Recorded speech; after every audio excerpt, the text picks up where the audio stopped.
39 అంటే సంతానం, 49 అంటే సంతోషం. 39 ఆంధ్రప్రదేశ్ తెలంగాణ. నమస్తే, వెల్కమ్ టు యోయో టీవీ.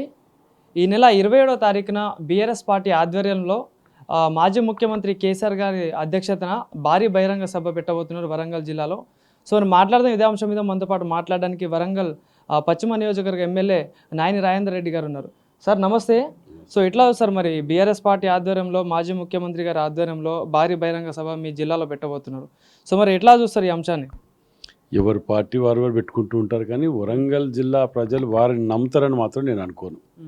ఎందుకంటే గతంలో వీళ్ళు వచ్చి 3 రోజులు ఇక్కడ వండుకొని ఎన్ని మాయమాటలు చెప్పిపోయినాయి, ఇంకా ప్రజలలో చెవులలో ధ్వనిస్తూనే ఉన్నది. అది ఇచ్చిన వాగ్దానాలు డల్లాస్ చేస్తున్నది మర్చిపోలే, మీడియా సోదరులది మర్చిపోలేదు.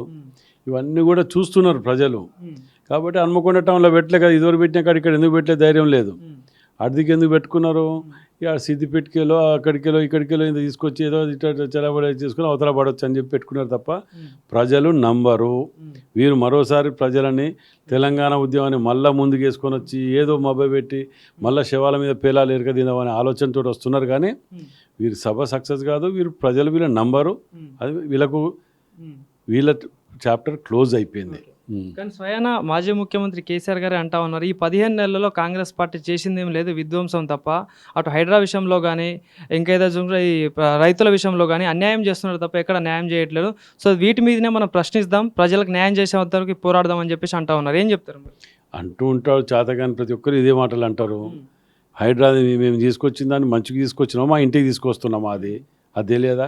ప్రజలు రైతులకు ఏం చేసింది అంటారు. 2 లక్షలు ఇవ్వటం మేము తప్పు చేసి తప్ప, నువ్వు ₹1,00,000 లోన్ మాఫ్ చేస్తాను అసలే చేయలేదు, గడికింత చేసి అది మిత్తి కింద కథం చేసినావు దాన్ని.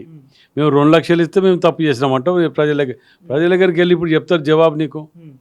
మేము చేసిన ఇప్పుడు రేషన్ షాప్లో మేము గతంలో 9 రకాల సరుకులు ఇచ్చినావు, నువ్వు దొడ్డు బియ్యం ఇచ్చినావు. ఇవాళ మేము సన్న బియ్యం ఇచ్చుకుంటూ 9 రకాల సరుకులు ఇస్తున్నాం. అంటే రైతులకు మేలు జరుగుతుంది. దీని ద్వారా ₹500 బోనస్ ఇచ్చినాం, ₹500 సిలిండర్కి ఇస్తున్నాం. మరి ఇవన్నీ మేము చేసిన మంచియా లేకపోతే చెడా? ఇవ్వకపోవటం వాళ్ళు తిరిగి ఇవ్వకపోతే మంచోడు అంటారా?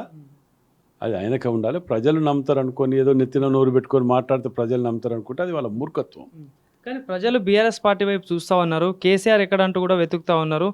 కాంగ్రెస్ పార్టీ అయితే 15 నెలల్లో వాళ్ళకి అన్యాయం చేస్తుందంటూ కూడా పదే చెప్తాను. ఎమ్మెల్యేలు కానీ, కేటీఆర్ కానీ, హరీష్ రావు కానీ ఇలా చాలామంది చెప్తున్నారు. సో దానికి ప్రధానంగా ఆ అంశం మీదనే ఇప్పుడు ఈ సభ పెట్టబోతున్నారు. దగ్గర 10 లక్షల మందితో కూడా పెడతా ఉన్నారు ఈ సభని. ఇప్పుడు కేసీఆర్, కేటీఆర్, హరీష్ రావు అంటాననే అంటున్నారు మీరు. కేసీఆర్, హరీష్ రావు అంటే కాంగ్రెస్ పార్టీని పొగుడతాడా? అది తిట్టకపోతే వాడు పొగుడతాడా? వాళ్ళు ఏదో మేము కళలకు అంటారు, పగటి కళలకు అంటున్నారు. కానీ 4 రోజులు పాపం అట్లా కళలు కూడా కానీ స్వేచ్ఛ కూడా ఇవ్వద్దా వాళ్ళకి? మనం కళలు కనుక్కొని ఏదున్నా వారితోటి ఏది కాదు, వారు ఏం చేయలేరు, వాళ్ళతో ఏది కాదు, వాళ్ళు ఫెయిల్యూర్ అనేది క్లియర్ తెలిసిపోయింది ప్రజలకు. మాయమాటలతోటి అడ్డదారిలో రావటం తప్ప వాళ్ళు ఏది చేయలేరు. సో దగ్గరలో స్థానిక సంస్థల ఎన్నికలు కూడా రాబోతున్నాయి. సో మరి ఏదైతే ఈ స్థానిక సంస్థల ఎన్నికలు రావడంతోనే కేసీఆర్ గారు బయటకు వస్తున్నారు అనుకోవచ్చా? ఏ ఎలక్షన్లకు వచ్చిన దేనికైనా రాడు, ఇగొస్తాను అని భూతద్దంలో చూపిస్తా అంటారు. ఏముండదు అలా. వస్తే ఏమవుతుంది? నువ్వు చక్కగా వచ్చి ఉండదు, అసెంబ్లీలో మాట్లాడాలి వచ్చి. అదే ప్రజావేదికలే నువ్వు మాట్లాడలేకపోతే జీతం తీసుకొని నువ్వేమొచ్చి చేసేది ఏంటి? ఏం చేయలేదు, నీతోటి ఏది కాదు. నిన్ను ప్రజలు నమ్మే పరిస్థితులు లేరు. నువ్వు దొంగలు తిరిగి చూస్తున్నారు మిమ్మల్ని. అల్లీబాబా 6 డజన్ మూట ఇదంతా ఏముండదు అందులో. సో మరి ఫైనల్గా ఏం చెప్తా సార్ ఈ సభను ఉద్దేశించుకొని? మరి సభను ఉద్దేశించి వారి పార్టీ వారి ఇష్టం, వారు పెట్టుకుంటున్నారు. కాబట్టి మనం దాని గురించి మనం ఎక్కువ ఇది చేయవలసిన అవసరం కూడా లేదు.